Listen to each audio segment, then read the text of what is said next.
Habari, hii ndio namna ya kuangalia uwezo na taarifa za PC yako. Utakuja kwenye PC hapo, utakuja kufungua property, itafunguka hapo. Inajaribu kucheki, utaona taarifa za processor hizo hapo. Utaona taarifa za RAM, then utaona taarifa za graphics card, then utaona taarifa za storage, ambapo kwenye upande wa processor yangu mimi ni aina ya Intel Core TMU ni 13 ni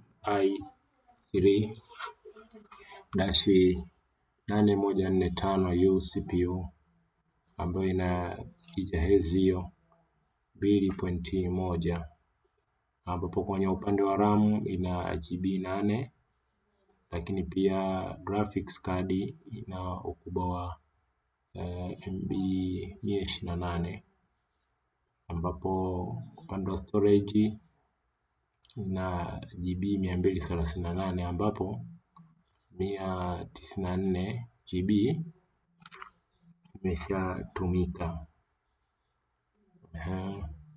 Lakini huku chini utaona device information, ambapo device name yangu ni jina la Simba, ambapo taarifa hizi zingine zinajirudia. Lakini kuna taarifa zimeongezeka hapo, kwa mfano device ID, product ID, system type, kwamba natumia operation system ya aina gani, ambapo hapa ni 64 bit operation system. Lakini PC yangu ni HP ProBook 430 G6.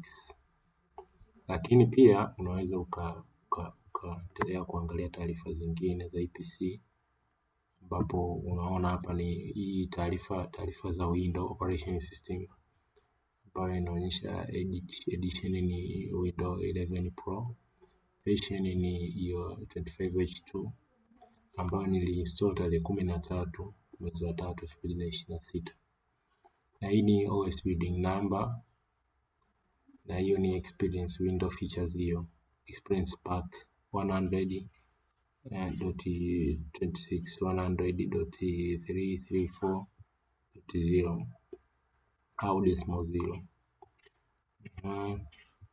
Hiyo ndo namna ya kuangalia taarifa za PC yako. Haya, karibuni sana.